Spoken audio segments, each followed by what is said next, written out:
On Episode 8 of Star Trek Picard, titled Broken Pieces, we finally learn the dark truth behind the synthetic attack on Mars 14 years before the start of the series, and the crew of the La Sirena makes some surprising discoveries. Here are all the Easter eggs and references you may have missed in Broken Pieces.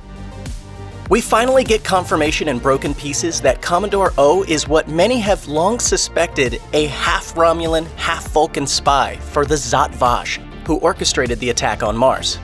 Where do we begin? On the world the humans call Mars. This isn't the first time Romulan spies who are half Vulcan have played a significant role on Star Trek.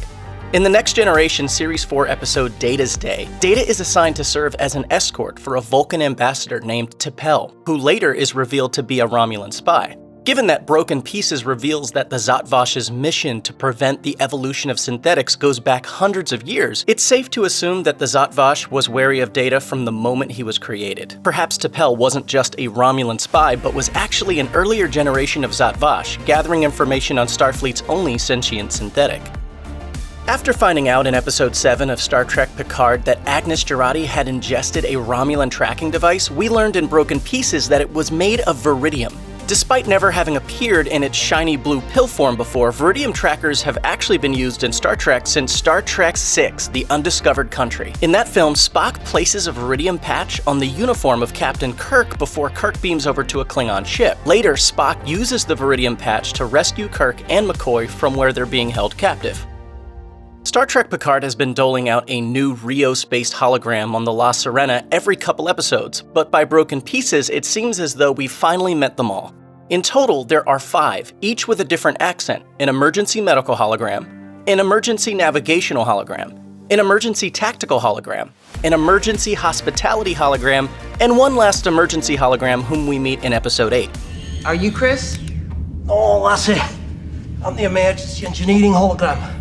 I go by Ian. While the different accents and mannerisms of the various holograms are an effective way of differentiating between 6 different characters that all look exactly the same, Picard's inclusion of a Scottish engineer who liberally tosses around the word lassie feels far from coincidental. On the original Star Trek series, the chief engineer was Montgomery Scott, known amongst the rest of the Enterprise crew as Scotty, while Ian, the EEH, appears to be his own character and not a carbon copy of Scotty. His heavy accent and Scottish slang all seem to be deliberate tips of the hat to the much-beloved original character. Computer.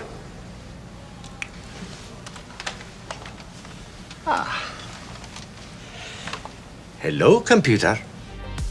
When Rios acquired the La Sirena, he selected the self-scan option, ostensibly by accident, which led to the ship creating 5 identical copies of Rios. However, although the self-scan option seemingly preserved all of Rios' memories, the captain later went in and deleted a few of them in order to cover up what happened on his previous ship, the Ibn Majid. In the process, Rios also made several careless deletions of unrelated information. Ask me the proper temperature for making Iridian tea, I no longer have any idea. The Uridians were an alien species that first appeared on the Next Generation, when a Uridian named Jaglum Shrek lured Worf to a Romulan prison camp by lying to him about his father still being alive. The ENH also says he's lost his knowledge of Medusan astrogation techniques. The Medusans are a non-corporeal race first introduced in the original series. In the episode, the Enterprise finds itself flung into uncharted space and has to use Medusan astrogation techniques to get back. While Rios is sequestered in his quarters, we get a good look at his bookshelves, which is how we learn that the captain is an avid reader of existentialist novels and philosophical texts, including a Vulcan philosophy book, Surak, and Existentialism. The Vulcan philosopher Surak was first introduced in the original series' 3rd season episode, The Savage Curtain, and is credited as being the father of Vulcan civilization. Of all the books on Rios' shelf, it's Surak's teachings that are the most unique, since he was a proponent of peace and his teachings led to the Vulcans purging themselves of emotion, while many of Rios' other books advocated for the value of intense feeling. Interestingly, it is Surak's teachings which are off the shelf, suggesting that it is the more controlled Vulcan philosophy and not the emotional Earth-oriented teaching which Rios gravitates toward when he's feeling lost. When Agnes finally comes face to face with a sentient synthetic in Soji, she marvels over the many human-like details in Soji's construction. calling her a wonder and a work of art. Agnes goes on to explain that while Noonien Soong considered himself an artist, he never came close to creating anything like Soji. This refers back to the 4th season Next Generation episode Brothers, in which Soong likened his creation of Data to the sculptures of Michelangelo, saying his process of creating Data was similar, but harder. Wasn't quite that easy with you, Data. But the need to do it, my need to do it, was no different than Michelangelo's need. When Agnes finally comes clean about why she killed Bruce Maddox earlier in the season, she explains that the admonition was constructed to warn future civilizations away from developing synthetic life, so that they could avoid the catastrophe that befell its creators once they passed a threshold of advancement. Rios immediately realizes what Agnes is talking about, likening it to when Zefram Cochrane invented warp drive. In First Contact, it's explained that Vulcans had thought of humans as too primitive to make contact until they saw Cochrane's warp drive test flight. Then they changed their plans in order to make contact. It sounds as though there's another advanced race out there that may be ignoring the Federation for similar reasons. For now, at least. After gaining access to knowledge that had previously been inaccessible to her, Soji plans to use a transwarp conduit to get back to her homeworld, which she hopes to reach before the Romulans can get there. Transwarp conduits were first mentioned in the Next Generation episode Descent, Part 1, in which Geordi explained how they work.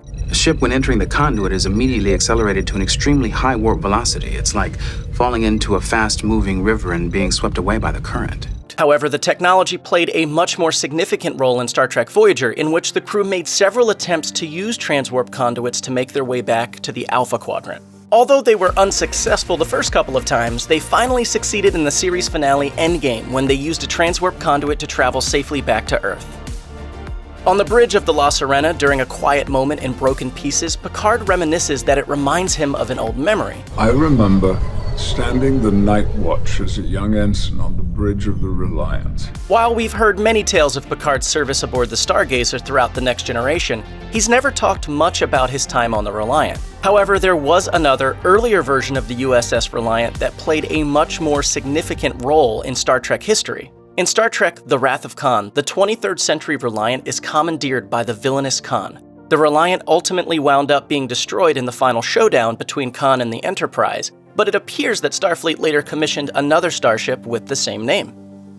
Toward the end of Broken Pieces, Picard mentions that he once met Rios' former captain when he served as first officer to one of Picard's Starfleet Academy classmates, Captain Marta Batanides. Marta Batanides played a central role in the Next Generation episode Tapestry. In the episode, Q brings Picard back to pivotal moments in his past, allowing him to change actions that he regrets.